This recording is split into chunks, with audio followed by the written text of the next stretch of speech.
Toldos is a very perplexing parsha. Many difficult issues, but we'll try and discuss two. Number one, how is it possible that from the same parents, Yitzchak and Rivka, you should have two children that are so radically different? Yaakov is the Ishtam, Yoshev Olim, Esav is the Sayid, the hunter. How is it possible that within one family there should be such a difference? And of course the even greater problem is, how is it possible that Yitzchak should show a preference for Esav? He wanted to give Esav the brachas. It's true that at that point in his life he was blind, but it's hard to imagine that he was so blind that he was totally oblivious to what Esav was. So these are the basic questions we'll deal with tonight. In past years we've discussed this, and we cited a maral, very interesting maral, deals with a pshat problem later in the parsha. It says that when Yaakov Avinu went in to steal the brachas, so it seems that Yitzchak suspected that the person in front of him in fact was not Esav. Because he said, Geshana, come close, let me hug you, let me kiss you. He wanted to feel what the person felt like Esav. So Rashi says, what was the basis of Yitzchak's suspicion? So Rashi says, because the person in front of him had mentioned Hashem's name. When Yitzchak asked, why did you come back so fast? He said, Ki hikra Hashem alekach lefanai, because Hashem brought the animals my way. So Yitzchak thought this was very unusual. He said to himself, Esav never mentions Hashem's name, and this must be an imposter. So when he brought him close, he felt him, he was convinced that it was, in fact, Esav. The Ramban asks a question in Rashi, that at this point in time, Yitzchak still thought that Esav was righteous and deserving of the bracha. So how did Yitzchak account for the fact that Esav never mentioned Hashem's name? So the Maral says an amazing pshat. The Maral says that there is a difference between a person who serves Hashem me'ahava and a person who serves Hashem me'ira. A person who serves Hashem me'ahava always mentions Hashem's name. Baruch Hashem, Imiritz Hashem, Be'ezras Hashem. Can't stop talking, just like a person. If you love someone, can't stop talking about the person. But a person who serves Hashem me'ira is frightened to mention the shame. The pasuk speaks about B'zarcha lachem yirei shemi, people that are scared to be masker Shem Shemayim. It's so holy, so lofty, they're scared even to mention it. And therefore people who are oivdim me'ira, they're frightened to mention the shame. So Yitzchak Avinu thought that that's what Esav was. Esav never mentioned Hashem's name, so Yitzchak didn't think it's because he was impious. Yitzchak thought because Esav was Oived Hashem Me'ira, therefore he couldn't bring himself to utter the shame. So when this person in front of him mentions Hashem's name, he suspected it must be somebody else, till he felt him and he felt the hair. Of course it was the hair of the goatskins. He was confident that in fact it is Esav. Now what does that mean? That Yitzchak thought that Esav was a person who was Oived Me'ira. So the Maral explains that we know that each of the Avos exemplified a certain midah and a certain path in Avodas Hashem. The midah of Avraham Avinu was the midah of chesed, kindness, generosity, giving. And the reason that was his midah is because that's how he perceived the Ribono Shel Olam. And we know that a important element of Avodas Hashem is to emulate Ribono Shel Olam. So if you see HaKadosh Baruch Hu as the exemplar of chesed, you become the exemplar of chesed. What is the appropriate response to HaKadosh Baruch Hu's chesed? If you feel yourself to be the recipient of HaKadosh Baruch Hu's kindness, how do you respond? You respond with ahava, you respond with love.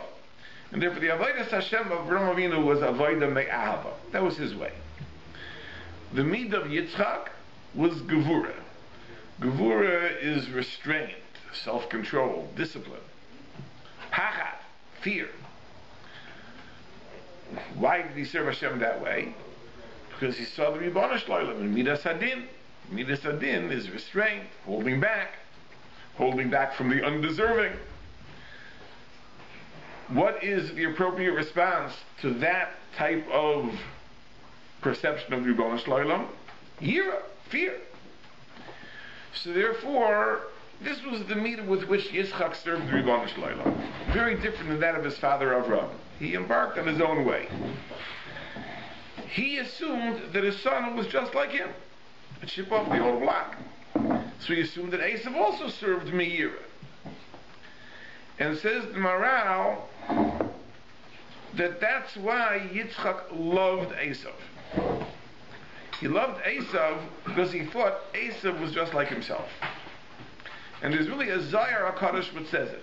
The Zohar HaKadosh says that every type likes its own type. Which means like this.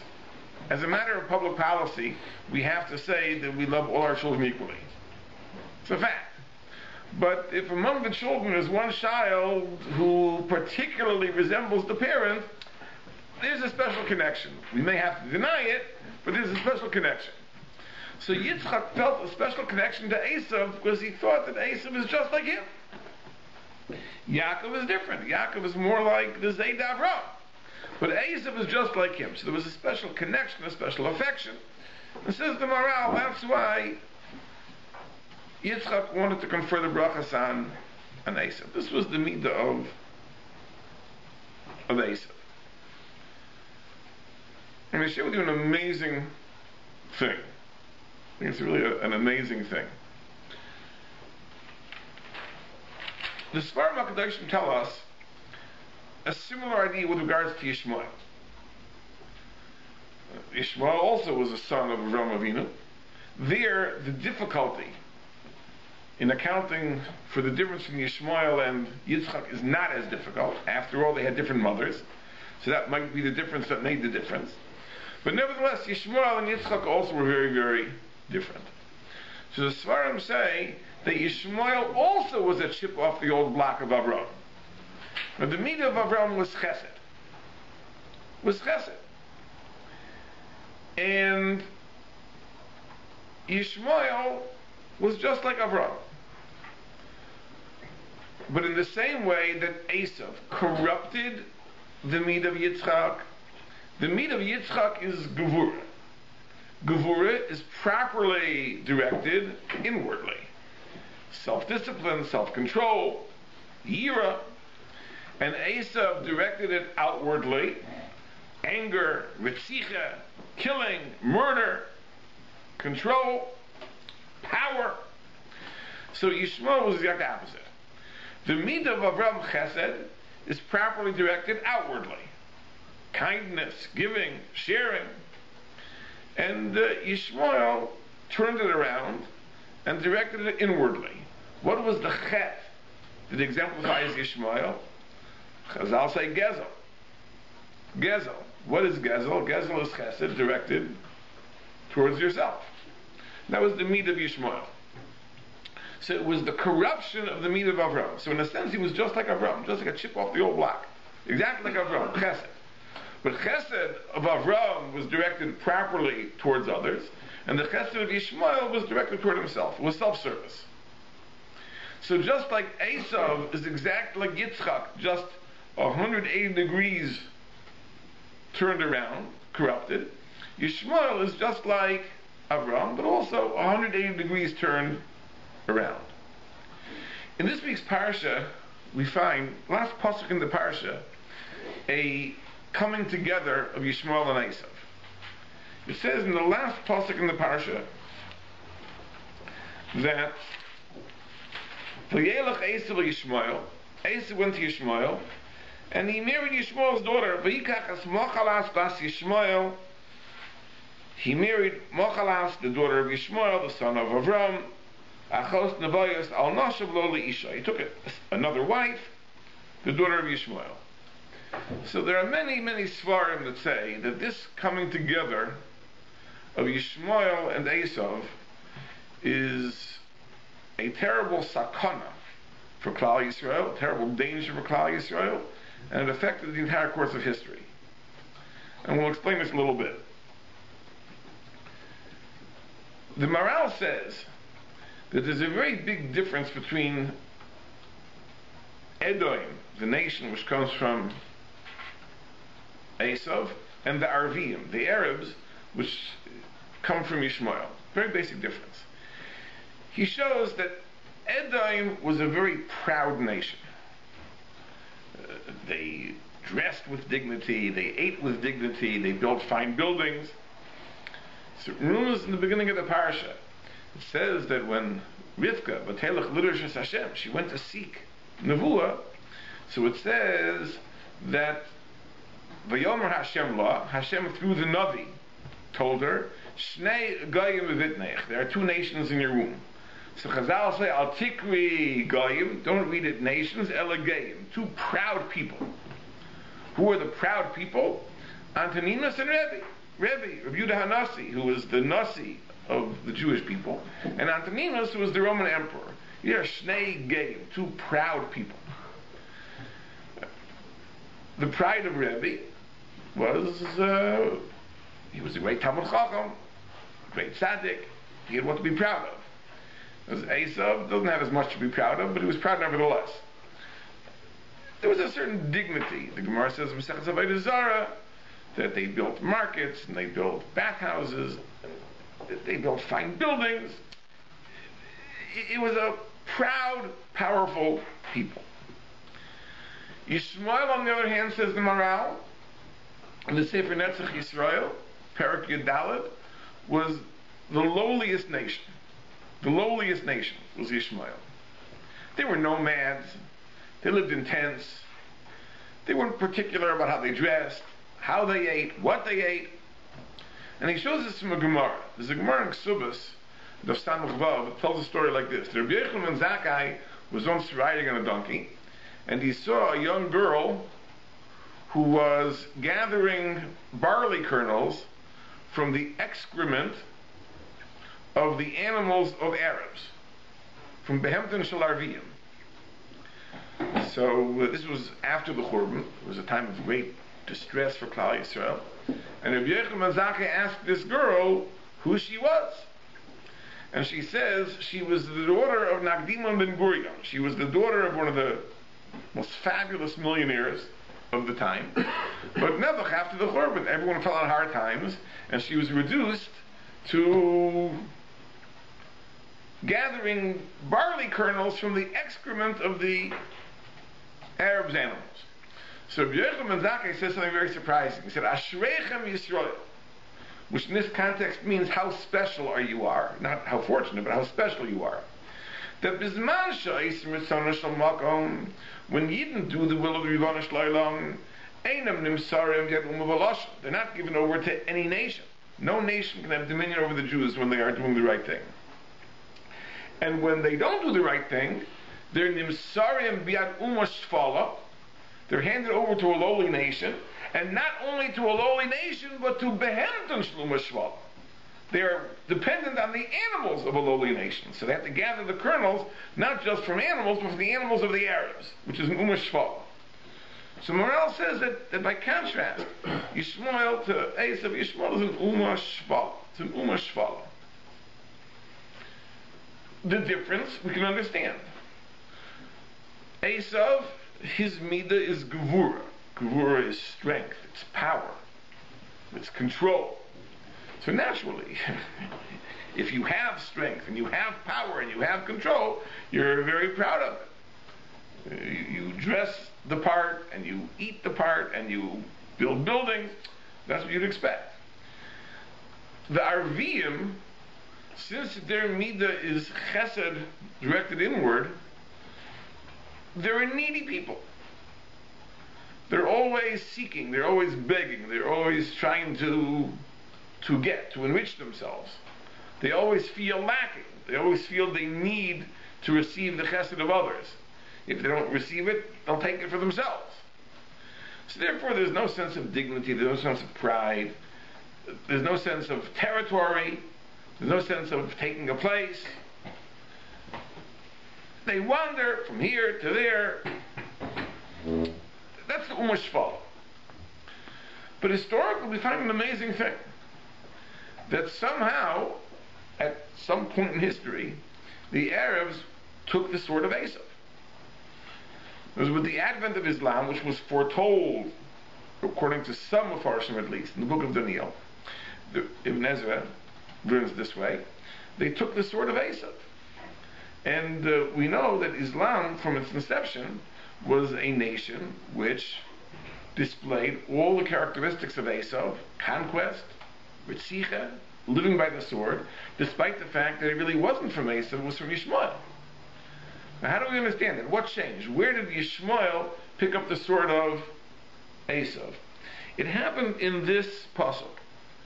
That in this pasuk, when Esav goes and joins Yishmael, now we have an alliance.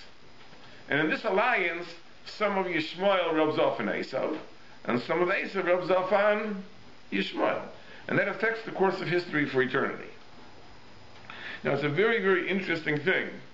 There's a fabulous Yerushalmi.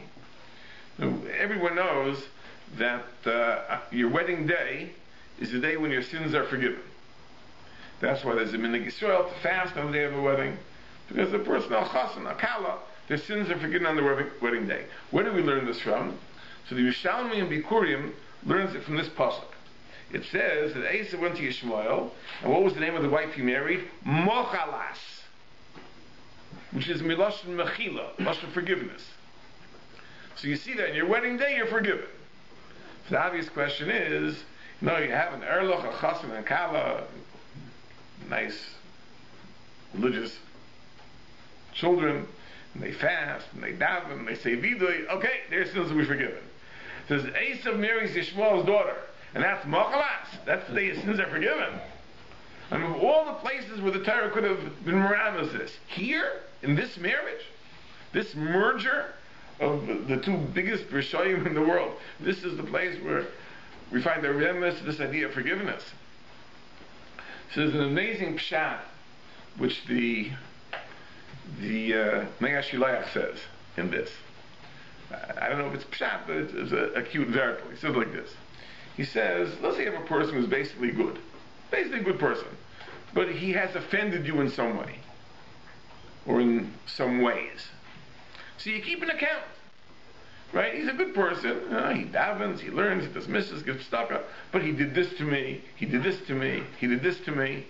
You have to keep records, you have to keep accounting. Why? Because without keeping careful records, you might forget that the person has done anything wrong. Because he's an all-around good person, and unless you have careful records, you'll forget that.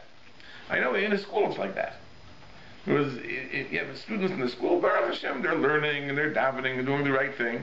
If you wouldn't keep careful attendance records, you wouldn't know when he came late, when he missed a class. You think he's a perfect boy. You have records, so you know what the person, when he came on time, when he didn't come on time, and so on and so forth. When you have a person who's kuloi ra, he's rotten through and through to the core, you don't need to keep any records anymore. You can throw away the records. You don't need any records. You don't need to be reminded what he did on this day, what he did on this day, what he did on this day. He's rotten through and through. So says the Me'ashilayach that when Esav and Yishmael merged, so it was a total corruption. Because it was the mizug, it was the blend of the gevura of Esav, which is directed outward. So in his dealings with others, it was the gevura of Esav. In his dealing with himself, it was the chesed of Yishmael, directed inwards. So he was corrupt through and through. In his dealings with others, he was corrupt, and his dealings with himself, he was corrupt. So there's no need to keep records anymore. You can throw away all the cheshbonos, throw away the records. That's the idea of mechila. When a person is forgiven, what does it mean he's forgiven? All the IOUs are thrown away. So here too, in the case of Esav, all the IOUs, all the records could be thrown away. Why? There's no need to keep them anymore. Not because he was forgiven all of the days, now he's a tzaddik gomer. There's no need to keep the record because he's so corrupt, he's so criminal, That we don't need to keep records anymore. What, we're going to keep records to remember what he did on what day? It's not relevant anymore. When he's so corrupt that the whole thing can be forgotten. Amazing pshat the Meir Shloach says. But Al Kapanim, this is the midah of Esav, the midah of Gevura, and again, it wasn't directed inwardly as self-discipline and self-control and restraint. It was directed outwardly as retzicha, as murder, and so on and so forth. There's a very famous comment from Rav Hirsch in this week's parsha. Rav Hirsch asks the question we began with: how is it possible that in the house of Yitzchak and Rivka, the children could have turned out so differently? And Rav Hirsch says an astounding thing. He says that the problem in the upbringing of Yaakov and Esav was that they were given an identical chinuch. An identical chinuch. Because until they became adults, they sat in the same cheder, they received the same curriculum, they had the same tutors, they were treated exactly the same.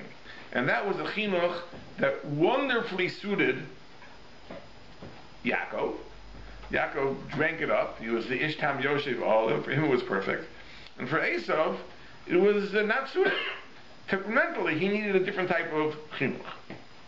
And this is the idea of chanoich linar al pidarko. You have to educate each child in accordance with his own temperament, his own way. Now, I always say that school is like a stone bed, the proverbial stone bed. In stone, they had a bed. And if a guest came to the city, he had to sleep in this bed.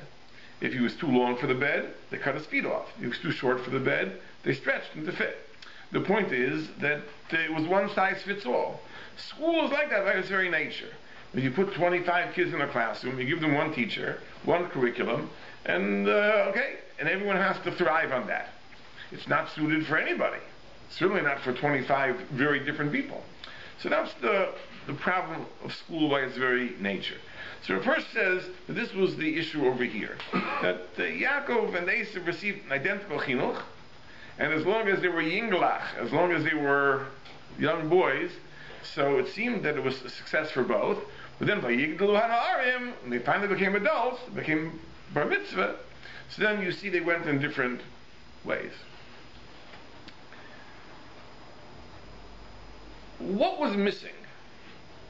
What should have been provided for Esav's chinuch? Like, what was the missing element? What would have made his chinuch better? So there's an amazing going on that pasuk of Chanoch lenar al pidarko. The guy says an amazing thing. There's a Gemara in Shabbos which says, "Hai man di b'madim." If a person is born in the mazel of Madim, the mazel of Mars, there are different signs of the zodiac, different celestial constellations, bodies. If a person is born under the mazel of Mars, says the Gemara, he'll be a gavra ashid dam. He'll be a person that spills blood. But there are different possibilities. He could be a mayo, which is a very nice career. He could be an uman. He could be a doctor, a bloodletter, which is also a very fine career. He could be a tabach. He could be a butcher, which is at least respectable, maybe not as lucrative. Or he could be listim. He could be a bandit, a murderer. So the Gaon says like this. The Gaon says that you have to machanach a person in accordance with his mazel, meaning in accordance with the temperament that he was given in Hashemayim. If a person is born under the mazel of Madim, which means he has the temperament of a bloodletter, so you have to direct him into a career which involves blood. So choose a good one. Let him be a moyel, let him be a doctor, let him be a butcher, don't let him be a bandit.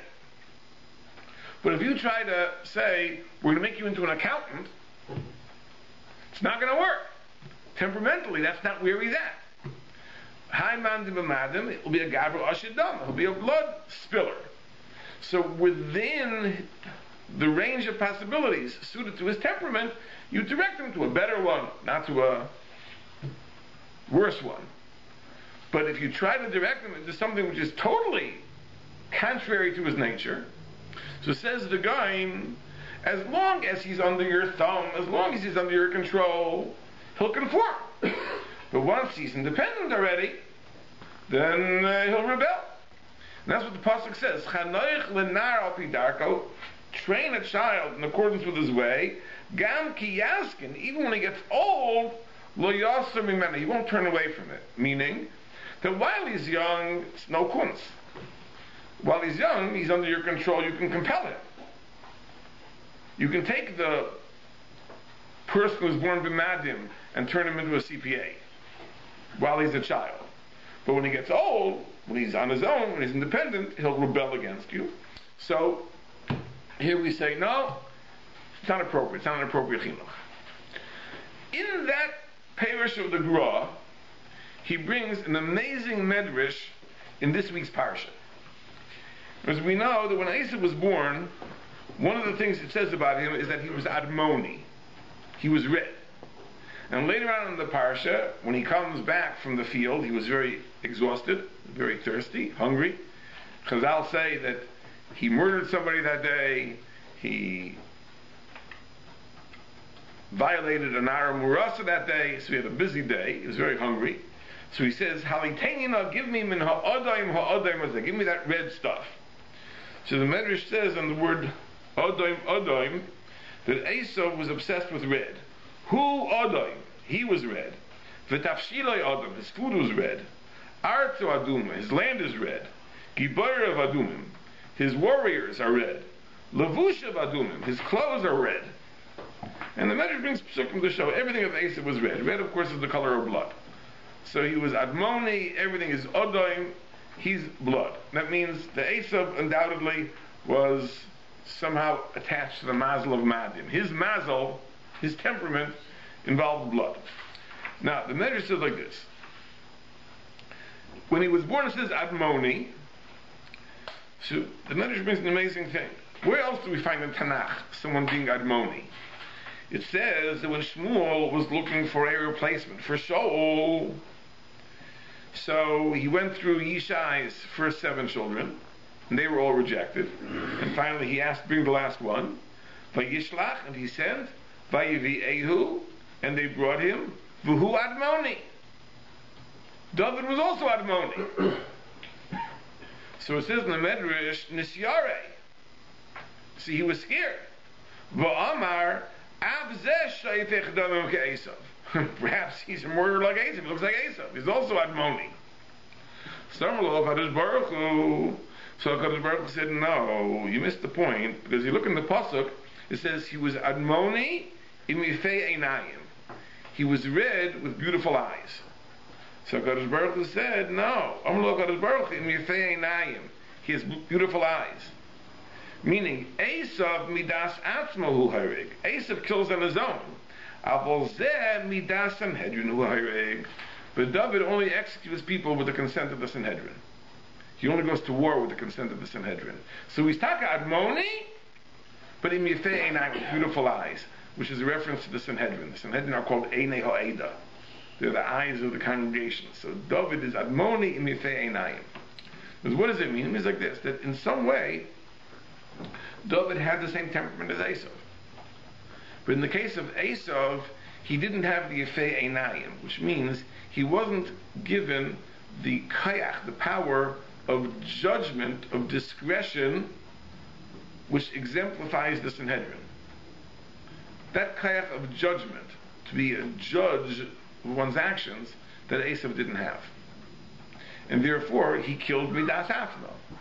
Now, the David HaMelech received a chinuch where he was admoni, yes, he was red, but nifei einayim, with beautiful eyes, meaning he had the kayach of Sanhedrin, that kayach of judgment, that kayach of discretion, and therefore he was able to direct himself to using that bloodlust, if you will, for a positive thing, to wage war against the enemies of Klal Yisrael, to execute the wicked, and so on and so forth.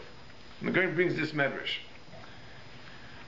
There's an amazing medrash You may never have seen the Sefer. There's a Sefer called Batei Midrashim. It's 2 volumes of obscure Midrashim. So there's a Medrash called Medrash Chaseres. Such a Medrash. And it says like this, in the Medrash Chaseres, it says that Yitzchak Avinu taught Esav Kol Tamei Torah. He taught Esav the reasons behind all the mitzvahs, except for 2 halachas he didn't teach him. He didn't teach him Dam Nida, the laws that pertain to Dam Nida, and Dam Besulim. The one being Talmud, the other being Torah. Meaning he didn't teach him halachas that pertain to Dam. Because what is the idea? The idea is exactly this. That Yitzchak Avinu was more perceptive than we think. He understood exactly what the need of Esav was. And he said, you know how we're going to mechanech him? We're going to give him a sanitized chinuch. We're going to give him a chinuch which doesn't deal with the realities of his temperament. It doesn't deal with his bloodlust. It doesn't deal with the fact that he has an attraction to blood that has to be sublimated to do positive things. He says, we're going to give him a sterile chinuch, a white chinuch, which avoids any mention of blood. So it says in the Medrash, an amazing Medrash, that Yitzchak taught him Kol Tamei Torah, except for the halachas that are relevant to Dam. That he didn't teach. Which means it was a sterilized chinuch. That was the chinuch that was not al pi darko. When you educate a child, you have to recognize the reality. If there's something which is negative there, it has to be sublimated, it has to be elevated, it has to be dealt with. Because you can't be oblivious to it. You can't say that we're going to ignore it and it'll disappear. It won't be there. And because it wasn't dealt with, that's why it emerged ultimately. And that's why this bloodlust accompanied Esav through his life. And the chet that exemplifies Esav is the chet of Ritzich. It's an amazing, amazing thing.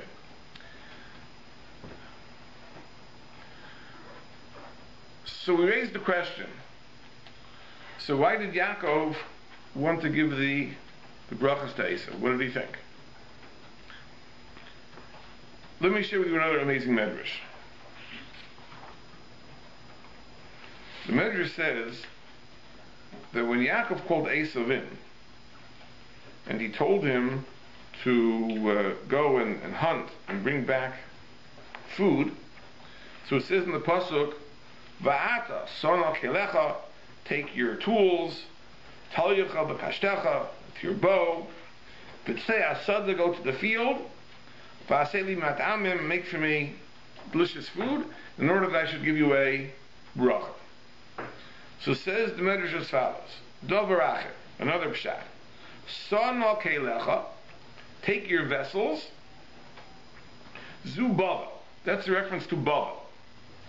As it says in the pasuk, "V'sakelim hevi beis otzar elokov," that the king of Bavel took the kelim of the Beis Hamikdash and he put them in his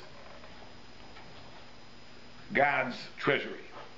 Tel Yecha zu modai. That particular weapon called Tel Yecha is modai.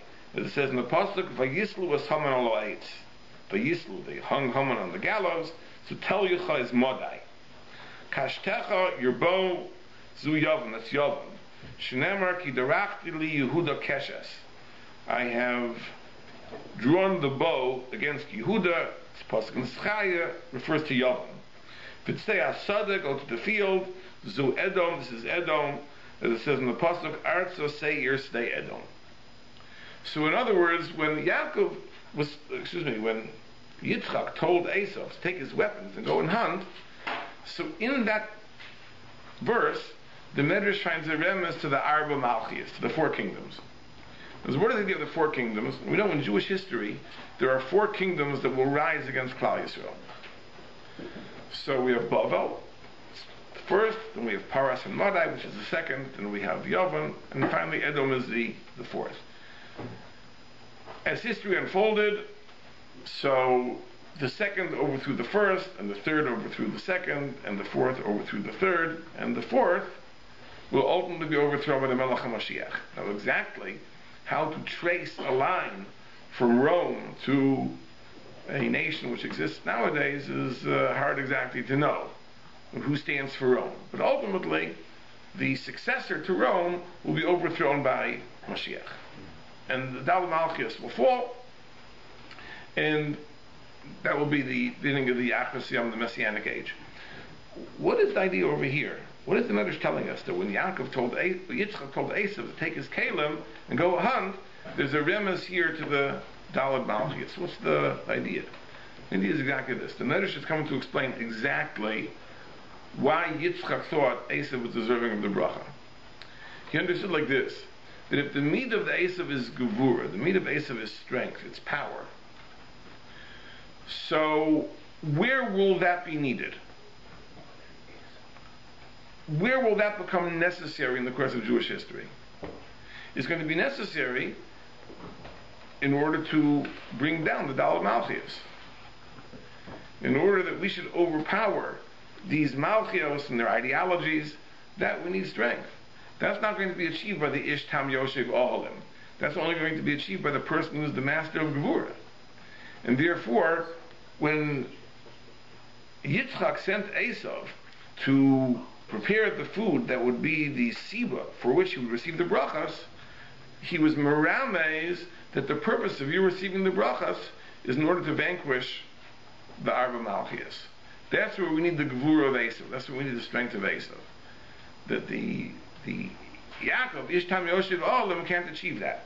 That will be the role that Esav will play. Of course, as we pointed out many times, Rivka understood that the Gevurah of Esav would not result in anything good, and therefore it was necessary for Yaakov to take on the role of Esav as well, and therefore ultimately even the Nitzachon over the Daled Malchios will be through the agency of the Mashiach and Klal Yisrael.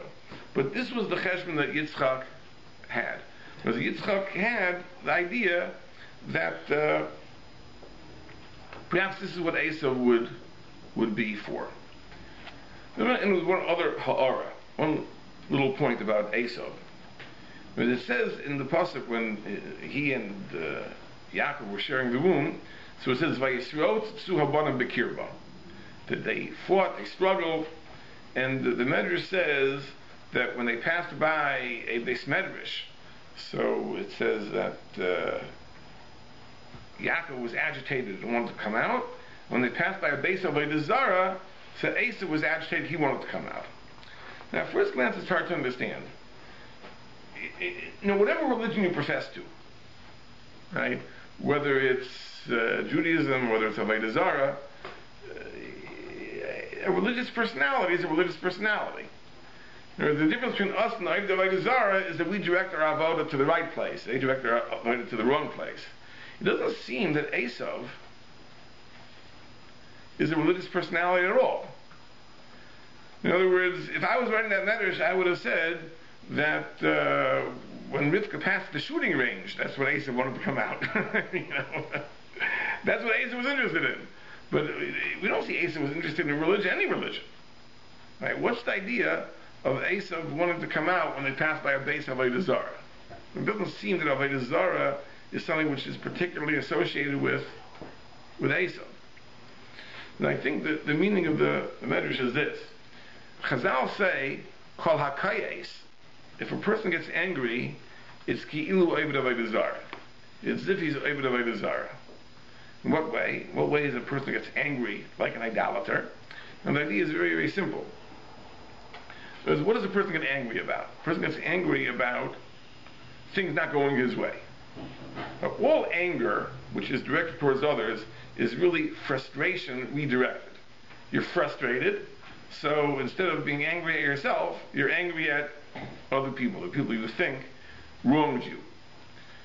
If a person believes that we live in a world which is run by the Ribbon Shloim, so there's nothing to get angry about. Things are exactly where they're meant to be. HaKadosh Baruch Hu is Mashgiach, He's in control. If this is the way things are, this is the way things are. What are you getting upset about? The Kayes, who's Ki'ilu Oived Avodah Zarah, doesn't mean he's worshipping Baal or he's worshipping Asherah. The Kayis who's Kilu Avodah Avodah Zarah has turned himself into Avodah Zarah. Because he's turned himself into the master of the world. If things aren't the way they're meant to be, then something has to be done about that. Because this is my world. I'm meant to be in control. That's why the Kayes is Kilu Avodah Zarah. Not because he's worshipping some other deity whom you worship with hispatlus, with subservience. He's turning himself into Avodah Zarah. It's self-promotion. A rejection of the Ribono Shel Olam and a promotion of himself. I think that's pshat in the Medrash. It says when Esav walked by, he was aroused to exit by the base of Avodah Zarah, not because he was so interested in worshiping. He was interested in becoming an Avodah Zarah. He was interested in turning himself into Avodah Zarah. So when he passed by a place where there was Avodah Zarah, this is when he was Nisayr Latzes. This is when he was aroused to come out. Not because he was of the religious temperament who wanted to serve. He wanted to come out because he felt that he should be an Avodah Zarah. He should be in charge. That's what power seekers want. That they should be the gods. And of course that was contrary to Yaakov, who's the Ishtam Yoshev Olim, who accepts the judgments of the Ribono Shel Olam. But this is the Midah of Gevurah. This is the Midah of Esav. And again, Yitzchak Avinu thought that the Midah of Esav was the appropriate brand of Gevurah. It really was the corruption. That's why it couldn't work. And that's why Rivka had to arrange things that the brachas should not be obtained by Esav, rather given to Yaakov. And as we said many times, and Yaakov therefore takes on the role of Esav. In the rest of Jewish history, we find Yaakov doing many things which really Esav should have done. Perhaps the possibility for a partnership would have existed, but in any partnership, your partner has to be on the same page. If there are deep philosophical differences, the partnership is untenable, and that's why Esav was eliminated, and that was the hashgacha that is displayed in this parsha.